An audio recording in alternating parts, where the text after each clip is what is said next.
situação da pobreza, como que se chama? Feminicídio, ele seria, vamos dizer assim, ou existem outras espécies de agressão? Judiciário tem aparecido. Olá, está no ar mais uma edição do programa Diálogos de Justiça. O Diálogos de Justiça é uma parceria entre o IPAM, Instituto Paulista dos Magistrados, e a Unisa, Universidade de Santo Amaro. Representando o IPAM, contamos com a presença da doutora Herta Padilha de Oliveira, que é vice-presidente do IPAM e também juíza da 9ª Vara Cível do Fórum de Santo Amaro. Muito obrigado pela presença, doutora. Como vai, professor Flávio? Hoje conosco, contamos com a presença do Dr. James Alan dos Santos Franco. Dr. James Alan dos Santos Franco, ele é advogado previdenciarista, é professor universitário e mestre pela PUC de São Paulo. Como vai, professor? Tudo bem? Olá, tudo bem? É um prazer tê-lo conosco. Para mim também. O Dr. James hoje aborda o tema as modificações no sistema de pensão previdenciária. Vamos então abordar o direito previdenciário. E para começar, doutor, eu gostaria de uma explicação de uma forma um tanto mais genérica. O que é uma pensão? Pensão é uma espécie de benefício. O sistema previdenciário hoje, o regime geral de previdência social, né, o INSS, é composto por 10 benefícios. 4 aposentadorias, a pensão é um deles só. 3 auxílios, 2 salários e uma pensão. E 2 serviços, o serviço social e a reabilitação profissional. Dentro desse universo todo, então, a pensão é um tipo... Pensão por morte é uma espécie de... E dentro do tipo pensão só temos um? Sim, uma espécie de benefício chamado pensão por morte previdenciária. Pensão por morte. Então, quando se fala pensão, deve se enfocar, então, a pensão por morte. É que, de maneira geral, o segurado acaba falando que ele é um pensionista do INSS. De uma maneira geral, né, com uma linguagem assim, bastante voltada ao senso comum, todos são pensões, entre aspas, mas tecnicamente só há uma pensão, que é a pensão por morte. E foi essa pensão que foi mais alterada nessa última reforma legislativa? Sim, dentre os benefícios foi o que mais significativamente sofreu modificação, né? E junto com o auxílio-doença também, que alterou um pouco, mas foi bastante significativa, né, essas alterações da pensão por morte. E quando que uma pessoa faz jus à pensão por morte? Bom, o fato gerador, nós falamos que para a pessoa fazer jus, né, a uma dessas coberturas previdenciárias, o direito previdenciário, né, a previdência social, cobre riscos sociais. Então, trata-se de obrigações que o trabalhador, né, ou que o empregado precisa contribuir, ele tem que ser filiado, inscrito à Previdência Social e contribuir com a Previdência Social. E mediante um risco social, seja doença, seja tempo de contribuição, seja invalidez, seja acidente ou seja morte. Então, o requisito morte é o que precisa acontecer para que os dependentes desse falecido recebam o benefício de pensão por morte. O pressuposto é a morte do contribuinte, então, no caso, do assegurado. Do segurado. E essa família que perde esse assegurado, como é que ele deve se posicionar perante o sistema previdenciário para fazer jus, para, enfim, chegar a esse benefício? Então, a gente sabe que é um momento delicado, né, um momento de luto ali familiar, mas é um momento em que alguém precisa ter um pouco de lucidez, né, um pouco de sangue frio nesse momento e ir até a Previdência Social. Levar a carteira profissional, levar os documentos, RG, CPF, comprovante de residência, levar a certidão de casamento, né, a certidão de nascimento dos filhos, para dar... União estável dá direito? Também. Então União essa era uma outra estável pergunta que eu ia fazer. Quem é considerado, então, dependente para a finalidade de receber esse benefício? Existem 3 classes de dependentes, né, no direito previdenciário, né, no regime geral de previdência social, junto ao INSS. A primeira classe são justamente o cônjuge companheiro, né, o cônjuge ou companheiro e filhos. Né, a segunda classe são os pais. Só que a primeira classe de dependentes, a presunção de dependência econômica, o nome já diz, é presumido, né? Presume-se a dependência econômica. Então, Os familiares, a esposa, o companheiro, a companheira e os filhos não precisam demonstrar dependência econômica para o INSS, porque a lei assim já entende, né, já presume. Os dependentes de segunda e terceira classe, no caso segunda classe, os pais precisam comprovar dependência econômica, porque se não comprovar dependência econômica, o pai ou mãe não receberão a pensão por morte de um filho falecido. Mesmo que esse filho seja solteiro, tenha convivência no âmbito familiar com o pai e mãe, também precisa fazer essa comprovação. Porque não é obrigatória essa comprovação. Porque nesse caso a dependência nesse caso não se presume, ela tem que ser demonstrada. Tem que ser demonstrada e comprovada. E uma outra questão, é muito comum, a gente sabe que isso deve interessar para muita gente, porque muitas pessoas trabalham desde cedo e porque passaram por diversos empregadores que não registraram carteira, não fizeram qualquer tipo de recolhimento, nunca recolheram o INSS. E de repente acontece um infortúnio desse. Um risco social, né, a morte. O que ele pode fazer? Quer dizer, ou ele ou a família, né? Porque se for no caso da morte vai ter que ser a família que vai ter que procurar. Existe alguma forma de receber esse benefício, de reconhecer o direito a esse benefício? Primeiramente, nós demonstramos o seguinte, que a contribuição previdenciária ela não é facultativa, ela é obrigatória, né, e compulsória. Ou seja, se a pessoa trabalhou e não contribuiu, ela está em débito com a Previdência Social. Então, se ela trabalhou na modalidade de empregado, né, ele é um empregado de uma empresa e não teve a sua carteira assinada, ele precisa entrar rapidamente com uma ação trabalhista, comprovando esse vínculo. Por quê? Porque neste caso, a obrigação, né, de recolhimento não é dele como empregado, mas sim da empresa. E para fiscalizar, a obrigação é do INSS. Então, há muitos casos em que muitas dessas realidades, o trabalhador consegue, na justiça, ter deferido ali o seu benefício previdenciário, seja a pensão por morte ou outros benefícios. Estamos encerrando o nosso primeiro bloco do Diálogos e Justiça. Continue conosco, dentro de instantes estaremos de volta. A situação da pobreza, como que se chama? Feminicídio, ele seria, vamos dizer assim, ou existem outras espécies de agressão? Judiciário tem aparecido. Esse é Joãozinho. Ele tem 10 anos. É admirado e elogiado por já trabalhar e ajudar em casa. Onde ele passa, todos falam: tão novo e já trabalhando? Que gracinha! E isso sempre lhe rende boas gorjetas. Mas espere, eu não acho isso bonito. E você? Ele podia estar estudando e brincando, mas ele está trabalhando.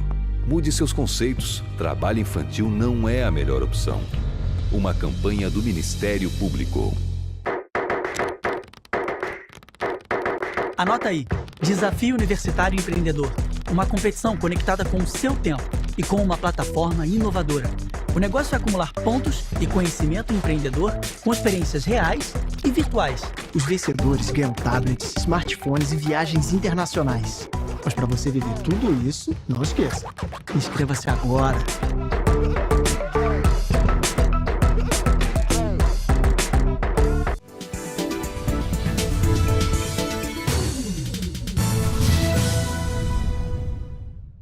A situação da pobreza, como que se chama? Feminicídio, ele seria, vamos dizer assim, ou existem outras espécies de agressão? O judiciário tem aparecido. Estamos de volta para o segundo bloco do programa Diálogos de Justiça, uma parceria entre a Unisa, Universidade de Santo Amaro, e o IPAM, Instituto Paulista dos Magistrados. Hoje estamos abordando o tema As modificações do sistema de pensão previdenciária. Abordando o tema, contamos com a presença do Dr. James Alan dos Santos Franco. Me chamou a atenção no bloco passado, doutor, o fato do senhor ter citado fazer prova através de uma ação trabalhista. Se o órgão previdenciário é o que fiscaliza, ele já não teria ciência de si que esses depósitos não foram feitos, que esses recolhimentos não foram feitos? Então, no caso, o beneficiário ainda tem que procurar a via judicial para fazer uma prova nesse sentido? Sim, sim. Aqui surge um grande problema. As decisões trabalhistas, elas não são aceitas junto ao INSS, junto à Previdência Social. Então, muitos trabalhadores que comprovam seus vínculos profissionais junto a ações trabalhistas, junto ao, ao TRT, Tribunal Regional do Trabalho, eles não conseguem fazer com que essas decisões sejam homologadas, sejam deferidas pelo INSS. Então, o trabalhador, ou o segurado, ele precisa entrar com uma outra ação junto à Justiça Federal, para aí sim ele conseguir dar validade a esse vínculo reconhecido lá no direito do trabalho. Bom, para a gente tratar então mais especificamente agora da pensão por morte, antes da reforma, antes dessa alteração legal, quais eram os requisitos para a obtenção dessa pensão por morte? Então, a primeira questão que a gente fala sobre essa modificação, que essa modificação ela não nasce através de uma modificação legal, através de uma lei, e sim através de uma medida provisória, de 30 de dezembro do ano passado. 30 de dezembro. 30 de dezembro. Véspera do Ano Novo. Véspera do Ano Novo e já está em vigor. E o que ela modifica? Ela modifica substancialmente a questão da carência. Por quê? Porque antes, com a lei antiga, a lei 8.212, 8.213, não se exigia carência para que a família, os dependentes, requeressem os seus benefícios de pensão por morte. E hoje se exige a carência de 24 contribuições para que o familiar consiga ver deferido esse benefício de pensão por morte. Mas mesmo para os filhos? Para qualquer um? Sim, para qualquer um, mesmo para os filhos. Porque a gente imagina, pensa que deve ter um fundamento para a alteração da lei. Então você calcula, 24 meses de carência, porque está pensando na figura do cônjuge, que pode ser uma pessoa jovem, que tem condição de trabalhar, ou coisa do gênero. É uma pessoa jovem que tem condições de trabalhar e tem condições de sustentar o seu filho. Então, e aí? Sim. Os filhos? Eles não estão cobertos, eles estão descobertos pela Previdência Social no que tange ao benefício de pensão por morte. Lembrando-se que, no caso de morte, nós falamos assim, morte morrida, Não morte, por exemplo, advinda de um acidente de trabalho, por exemplo, Uma morte natural, no caso. Se for uma morte natural, ou também uma morte por acidente de trabalho ou por acidente diverso, aí sim ele está coberto, a família mantém a cobertura previdenciária da pensão por morte. E supondo que o único pai... Provedor? O único provedor vivo seja esse que faleceu, o que será feito das crianças? Sobra o direito civil para ingressar com ações de alimentos contra os avós, sobra o mercado de trabalho. Para as crianças. Sim, é um negócio meio absurdo. No caso, para a viúva ou para o viúvo, Não que eu concorde com isso. O nosso entendimento é que entendo. Acho que vamos deixar bem claro isso. A gente não concorda nem discorda. A gente está querendo entender, Porque a gente quer entender qual a lógica diante da modificação. Porque vamos supor que seja uma mãe solteira que trabalha e mantém seus filhos com o seu trabalho. Sim. Aí ela morre antes de ter recolhido os 2 anos para a Previdência. Aí essas crianças vão ficar desamparadas? A míngua. Quer dizer, o Estado não vai dar nenhum tipo de proteção. O Estado protege do ponto de vista da assistência social, do ponto de vista da saúde. No caso da Previdência Social, rompe-se o vínculo e eles estão descobertos. Essa é um grande retrocesso social, que o nosso entendimento... Isso foi implantado agora com essas mudanças? Sim, agora. No Fazendo um cotejo, então, com a forma anterior, como o doutor mesmo falou, foi um retrocesso. Ou seja, ficou muito pior, então? Podemos fazer esse tipo de julgamento? Ficou muito pior. Pelo sistema anterior, esses filhos teriam direito à pensão até que idade? Até 21 anos. Que é a idade que se presume que ele teria condição. Os filhos normais, Os filhos inválidos não têm idade, mas os filhos tidos como normais até 21 anos. Então, e a esposa, ou a companheira ou o companheiro, receberia de uma maneira vitalícia até morrer. Inclusive, poderia acumular isso com uma eventual aposentadoria própria. Então, hoje, esse sistema também sofre uma sensível modificação. Por quê? Porque mesmo que a pessoa, o segurado, tenha a carência de 24 contribuições, se o seu companheiro tiver até 21 anos de idade, esse benefício de pensão por morte será de apenas 3 anos, não mais vitalício. Limitado no tempo agora. Limitado no tempo, aí surge uma tabela, se possui de 22 a 27 anos de idade, 6 anos de benefício de pensão por morte, assim sucessivamente, e só será vitalícia se a pessoa tiver mais de 44 anos de idade.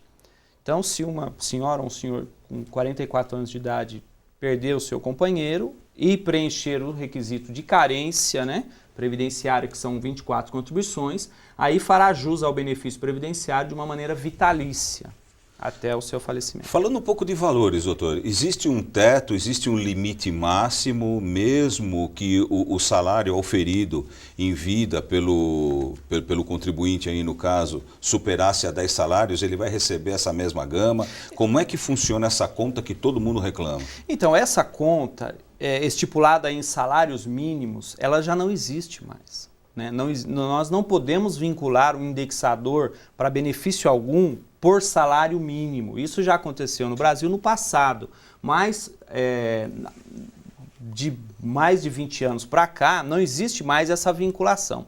O que há hoje é um teto previdenciário. E hoje o teto previdenciário está em R$ 4.663. Então, se uma pessoa na iniciativa privada, não estamos falando aqui dos funcionários públicos, mas sim da iniciativa privada, recebe 10, 20, 30 mil reais, essa pessoa, esse segurado obrigatório está limitado, os seus benefícios previdenciários estão limitados ao teto previdenciário, excetuando apenas a mulher no caso de salário maternidade, porque para a mulher, por exemplo, uma executiva que ganha aí 10, 20 mil reais, é um desestímulo para essa mulher a maternidade. Então, o que acontece? A legislação fala que o teto previdenciário, neste caso, para essa mãe, será o salário do ministro do Supremo Tribunal Federal.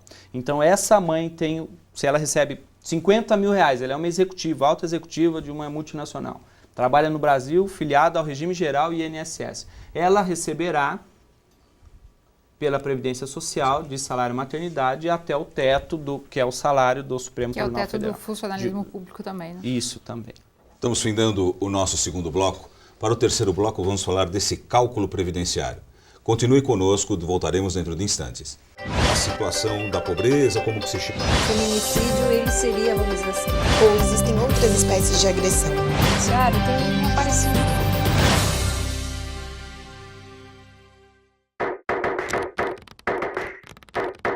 Anota aí, Desafio Universitário Empreendedor, uma competição conectada com o seu tempo e com uma plataforma inovadora. O negócio é acumular pontos e conhecimento empreendedor com experiências reais e virtuais.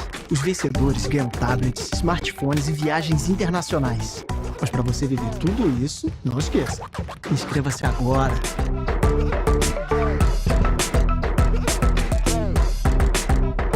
Esse é Joãozinho. Ele tem 10 anos. É admirado e elogiado por já trabalhar e ajudar em casa. Onde ele passa, todos falam: tão novo e já trabalhando? Que gracinha! E isso sempre lhe rende boas gorjetas. Mas espere, eu não acho isso bonito. E você? Ele podia estar estudando e brincando, mas ele está trabalhando. Mude seus conceitos. Trabalho infantil não é a melhor opção. Uma campanha do Ministério Público. Meu nome é José Carlos Silva, tenho 18 anos. Eu adoro tocar guitarra e andar de skate com meus amigos. Minha mãe me chama de Zeca e eu confio muito nela. Ela sabe tudo sobre mim. Tudo mesmo. Ela sabe que eu quero ser um doador de órgãos. Na verdade, toda a minha família sabe disso e todos me respeitam. Disso eu tenho certeza. Eles entendem que eu quero ajudar outras pessoas, mesmo quando eu for embora. E eu sei que se for preciso na hora certa, eles vão falar por mim. E vão saber o que fazer. Os órgãos do José Carlos puderam salvar outras vidas, graças a uma conversa e uma linda decisão baseada em respeito, confiança e amor. Seja também um doador de órgãos e lembre-se de avisar a sua família sobre esse desejo. Sua família é a sua voz.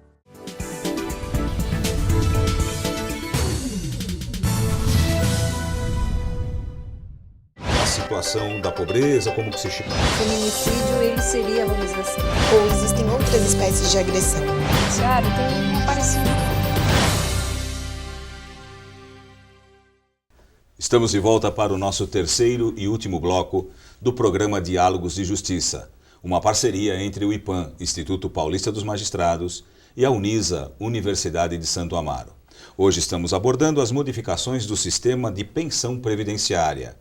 E conosco abordando o tema, Dr. James Alan dos Santos Franco. A doutora Herta, acho que teria uma pergunta. Por trás, isso eu acho que é importante a gente colocar, as leis não surgem do nada, elas surgem fundadas em princípios de justiça. Quer dizer, o legislador ele cria a lei pensando num princípio, por exemplo, salário mínimo. Quando a gente diz que ninguém pode trabalhar recebendo menos do que determinado valor, o que está se levando em consideração não é quanto vale aquele trabalho que está sendo feito, mas o que é necessário para a subsistência daquela pessoa. Então, independentemente do que ela fizer, o mínimo que ela vai ganhar é aquele valor. Essa é uma categoria de justiça, né? A cada um segundo suas necessidades. Qual que é a categoria de justiça que está por trás dessa reforma? O que fundamenta, em termos de justiça, essa alteração que a gente está vendo na lei?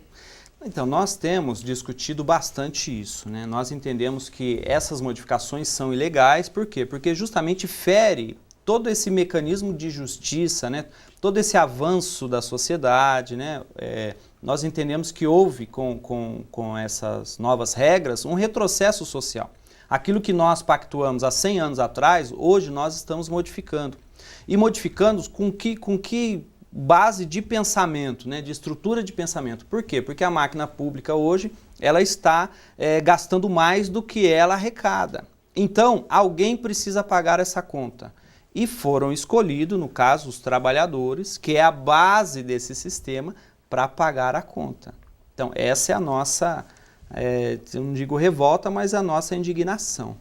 De onde que vêm os recursos para o pagamento desses benefícios? Como é que se soma para chegar no valor? Em geral, vem do trabalho. O trabalho é a base que sustenta o nosso sistema social. Claro que pelo trabalho se contribui impostos, tributos, enfim.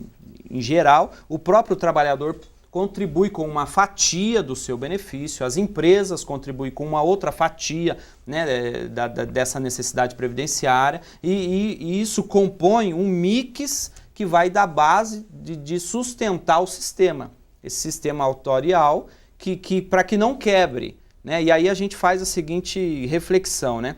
Se a Previdência Social quebra, por que se estimula uma previdência privada?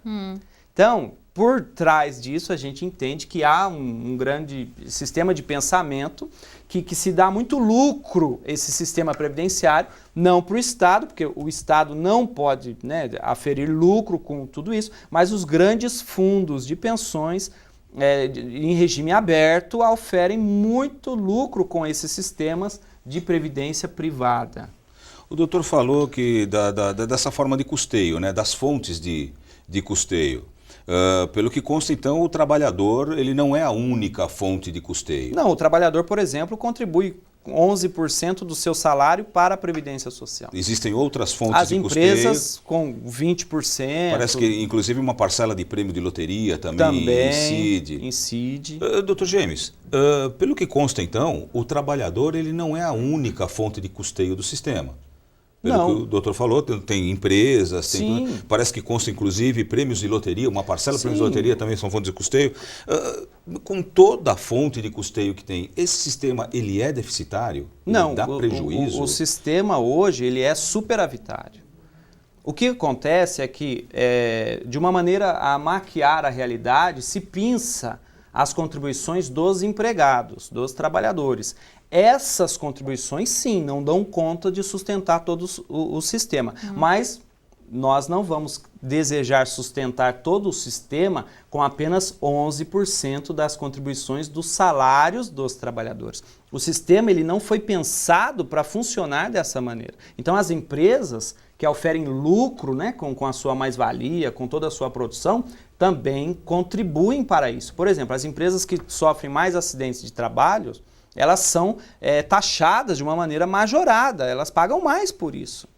Inclusive, há uma outra anomalia ocorrendo que nós entendemos, né, ocorrendo no Brasil, é que alguns procuradores do INSS já estão ingressando com ações na justiça contra empresas por conta dos acidentes de trabalho. Ou seja, a empresa paga um seguro previdenciário, e ainda vai depender aí das decisões dos nossos tribunais, mas correm o risco de pagar duplamente por esses acidentes de trabalho. E no que tange, que muito se reclama também, do tal fator previdenciário. O que seria o fator previdenciário e como que se aplica? Então, o fator previdenciário nada mais é do que uma expectativa de sobrevida do segurado. Então, uma pessoa, no caso, que vai se aposentar com 50 anos, né, entende-se pelo IBGE, estatisticamente, né, que essa pessoa poderá viver até os 67 anos de idade. Então, como essa pessoa se aposenta com 50 anos e vai viver até 67 anos de idade, ela vai receber muito da Previdência Social. Esse fator previdenciário vem achatar o seu benefício. Em suma, o fator previdenciário é um mecanismo de achatamento do benefício do Tem dois achatamentos, então, um pelo teto e outro pelo fator previdenciário. Sim, sim. A questão do teto não seria um achatamento porque ele não contribui além do teto. Então, ele contribui naquele limite. Até o teto.